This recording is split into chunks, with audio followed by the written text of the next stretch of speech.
Alright, this is for Module 10 with cryptography. It's a pretty detailed presentation, so we're going to jump into it. So cryptology is just the field of science that encompasses cryptography and cryptanalysis. Basically, it's encoding messages that it's not open and easily readable for other people.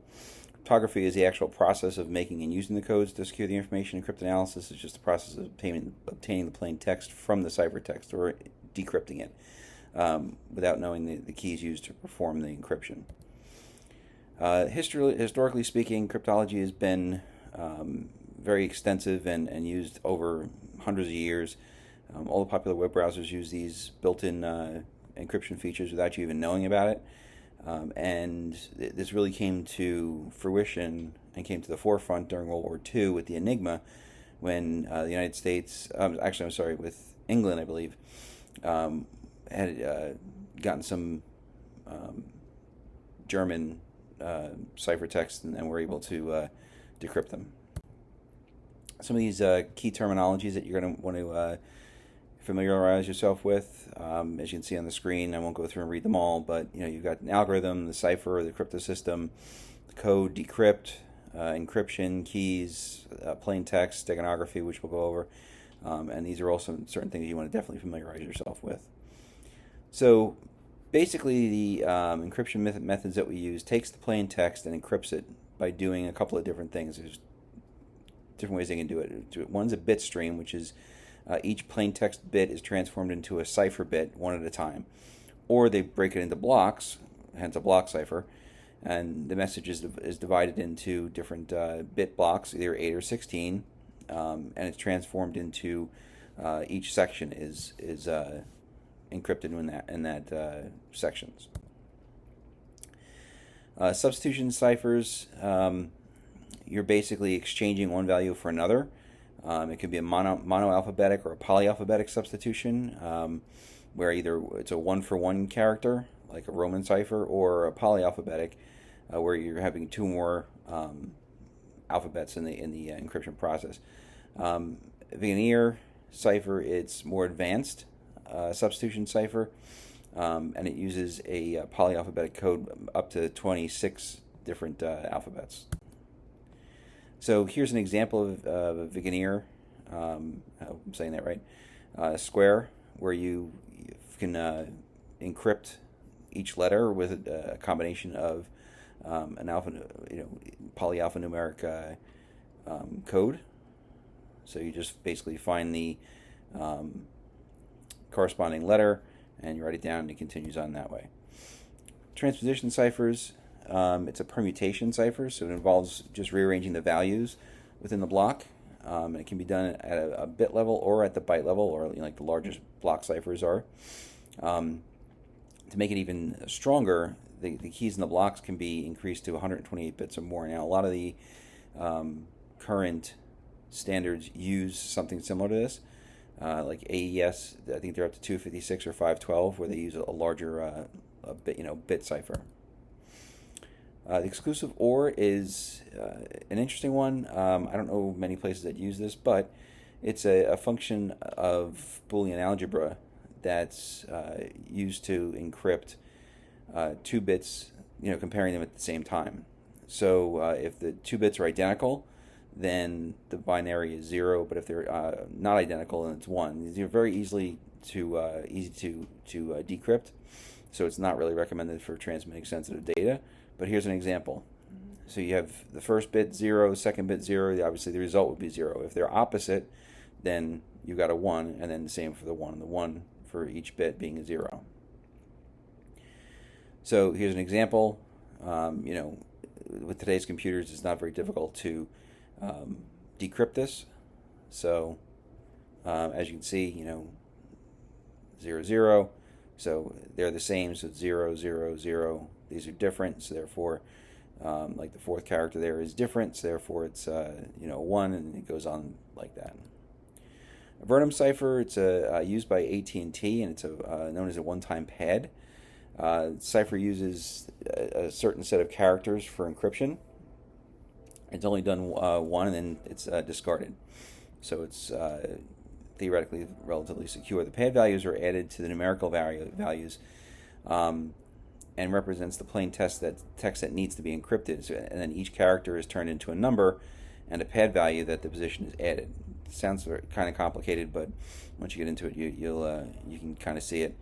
But then the resulting sum of the character is then converted back to the ciphertext, and then mathematically, if there's the value exceeds 26, then the 26 is subtracted from the total. Don't worry, you're not going to have to actually do it, but just know that it's coming from AT&T and just know the basis of it. Book ciphers, they use a predetermined book to decrypt the message. So, for example, in some of the spy movies and whatnot, they'll have a certain book that corresponds to a certain page and a line and a number on the word, and they go through and they can find that word or even letter. The running key cipher uses a book for passing the key to a cipher, and it could a template cipher can even be like the holes in a certain page or some sort can correspond to the exact letter that you have to write down and decipher. Hash functions are something that's used on a regular basis in IT and cybersecurity. It's a mathematical algorithm that's created that provides a summary of the information that's being transmitted. It's said to be irreversible, so they can't be traced back, but it's also highly sensitive. So if you have a text and just change one character, it completely changes the entire hash function or hash value. And it's a good way of confirming the integrity and the identity of a particular piece of information. Converts variable length messages into a single fixed length, which is important to remember. And the message authentication code can be attached to a message. So this is what we use when we try and verify software and things like that to make sure nothing's been tampered with. Here's an example of hash values. As you can see, it's kind of complicated and whatnot, but it's just a bunch of letters and numbers, just kind of looks like gibberish. But if I have if I do a calculation on my side and I send it over to somebody else, they should be able to get the same calculation, same hash function, unless it's been changed. So that's a good way of identifying whether or not the integrity has been compromised. All right, knowledge check. Hashing functions require the use of keys. True or false? False. They do not require keys. They use something called a hash value, also known as a message digest, and converts the variable length messages into a single fixed length, and does not require keys, like we said. All right, cryptographic algorithms. They're often grouped into two basic categories: symmetric and asymmetric. In today's world, we use them both, and they are distinguished by the types of keys that are being used, and we'll get into that. Symmetric encryption is basically also known as private key encryption or secret encryption. So if I'm talking to Alice, we both have the same key. I encrypt the message on one side, I send it over to her, she decrypts it with the same key, and then uses the same key to send it back to me. This is quick and easy and pretty painless. The only issue is that if those keys become compromised, then the whole system is no longer good, and those keys have to be replaced. And the other thing is that in order for us to share those keys, we either have to meet up and physically or convey them in some sort of secure fashion. So that can always be kind of tricky. So, for example, here, as you can see, the person on the right in the blue jacket, he has a key. He encrypts it using the key that they've agreed to, and then it's decrypted on the other side, and then vice versa. Some of the standards that are used is the data encryption standard, DES, which is a 64-bit block and a 56-bit key. The issue with this is, as the computers have progressed, they've become very it's been easy to decrypt. Okay, so what they did a triple DES, and unfortunately that has also been broken and is not really in use that much anymore. The standard now is AES, which is the Advanced Encryption Standard, And like I said before, it goes, I think they're up to 512 or 256, which is basically the size of the key.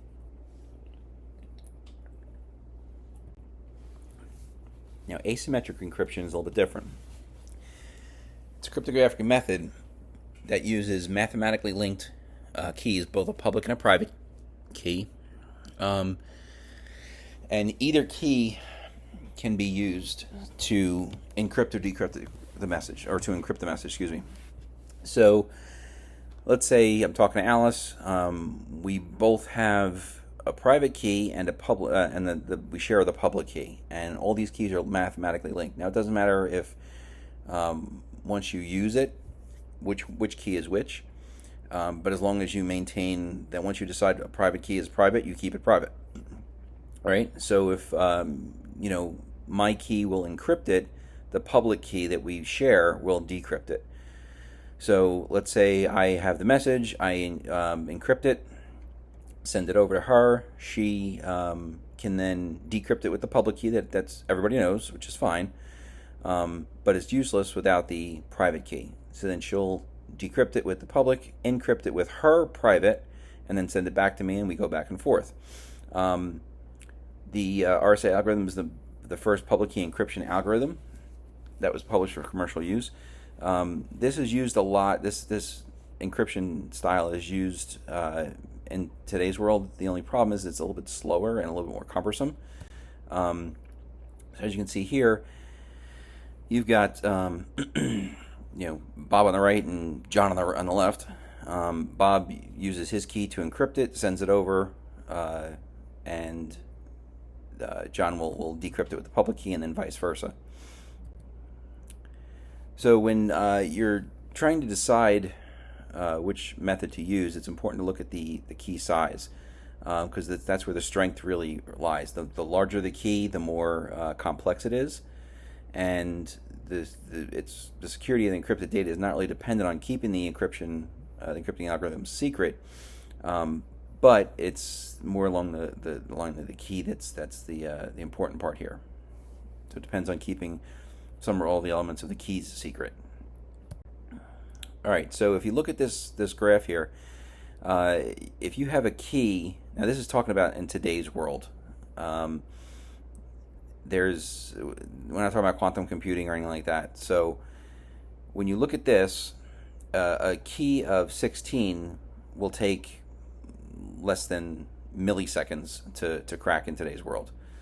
But if you have one of 64, a 64-bit key, we're talking 182 days. Now, the larger ones, 512, which is I believe is the standard now, or at least 256, we're talking quadrillions and even higher years.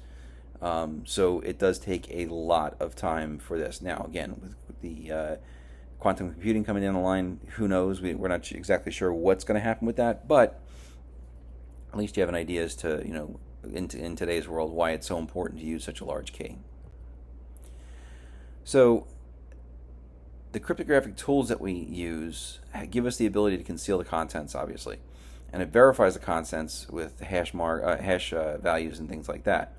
But they need to embody the cryptographic capabilities so that they can be applied to everyday computing. Again, we want to make sure that we're not making things too difficult, so that it's just not, the people, you try and circumvent them and not want to use them, and then we become exposed even more. So PKI, this is something that we use and don't even realize it. It's integrated into software and protocols and things like that, third-party services, to send back and forth the keys. So it's a public key system, and it's used to protect authentication, integrity, privacy, ensures non-repudiation, authorization, and basically what ends up happening is whenever you go to a trusted website, you'll see that little message that pops up. Do you trust this? Whatever, and it'll behind the scenes, it's sending keys back and forth to make sure that you are that everything's encrypted and above board. Certificate authorities use these, certificate directories, registration authorities, management protocols, policies and procedures. These are all things that PKI fall into. So this one we haven't covered yet, but non-repudiation means that customers or partners can be held accountable for transactions such as online purchases, which they cannot later deny. Basically, it's just and this is true. What this does is it makes sure that you can track the activities of whoever accesses the system from point A to point B to all the way through Z, and so that it's not just like a general admin login. You don't know if I did it or John did it or whoever. All right, so digital signatures, getting back to our certificate authorities and stuff, they're created in the response to the need to verify information that's being transferred. And it's, like we said before, it's an asymmetric encryption. It's used to create them. And it ensures non-repudiation so that people that are accessing what they're accessing can be tracked. Now, the digital signature standard, it's the NIST standard that's used to create this system, which is important to remember. But also the digital certificates, which is part of this entire system. It's an electronic document that contains the key value, and so it's important that they're secured and done in a proper way.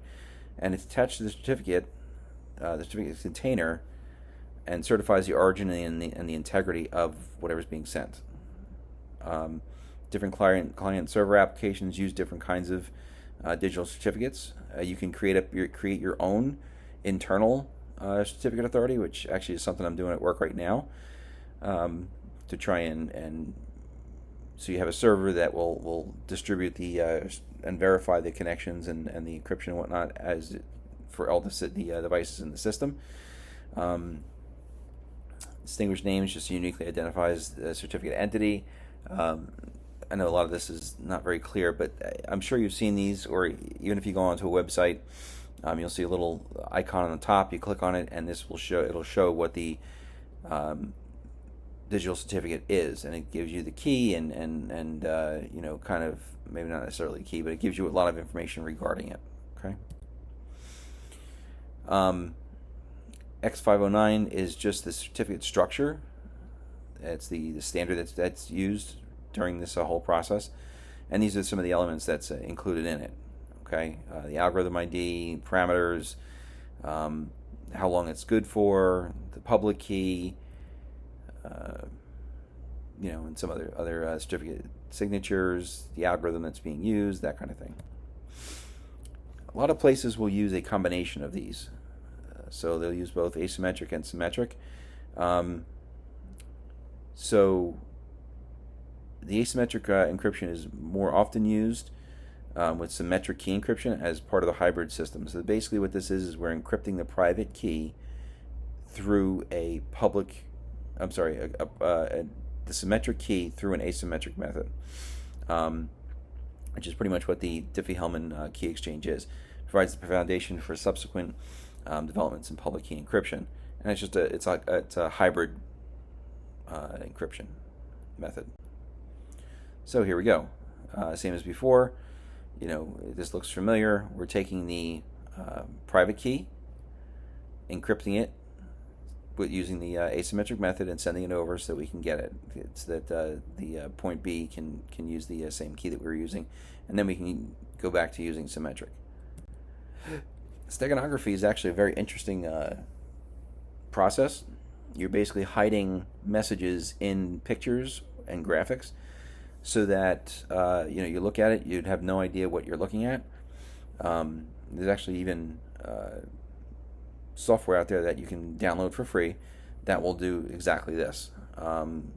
They can be hidden in it's not necessarily just even graphics and pictures. It can be WAV files, MP3s, a bunch of different things, and a lot of times they can be added to CDs and DVDs without you even knowing about it. So most of the software that's being used to protect the confidentiality of information aren't really true crypto systems. They're applications that in which the cryptographic protocols have been added, and there's a number of threats on the internet that grow. There's additional security measures that obviously need to be taken. So a few years ago, we used to use HTTP, most part. That has since been changed to HTTPS, which is basically they've added the secure socket layer, or actually that's been deprecated. It's now at TLS, Transport Layer Security, and they're up to level 1.3, which basically adds a higher level of encryption to any type of messages that are going across the web browsers. Some of the other things you want to look for, or that you want to familiarize yourself with, is the Secure Multipurpose Internet Mail Exchange, which is another level of security that's added to email. Pretty good privacy is another one that's used for email and TCP/IP communications, and secure electronic transactions, again, for web transactions. So a lot of this stuff you don't even realize it's going on, but it's going on behind the scenes. So WEP is no longer a thing. That's been deprecated because it was found to be very easily cracked. So we're up to like WPA2 Enterprise, I think, and there's even more. I think there's a 3 coming down the line. But these are just all levels of encryption. IPsec enables secure transmission over TCP/IP communications. We have kind of gone over that a little bit before. All right, so secure socket layers. It's a protocol that's developed by Netscape using public key encryption. The SHTTP, sometimes you'll see it as HTTPS. It's just an extended version of the hypertransfer protocol, the hypertext transfer protocol, to encrypt the values that are going across it. And it adds the layer of the secure socket layer, the basically transport layer service, to the website.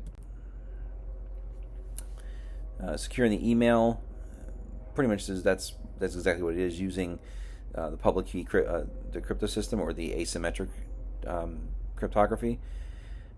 Privacy email, enhanced mail, it uses 3DES.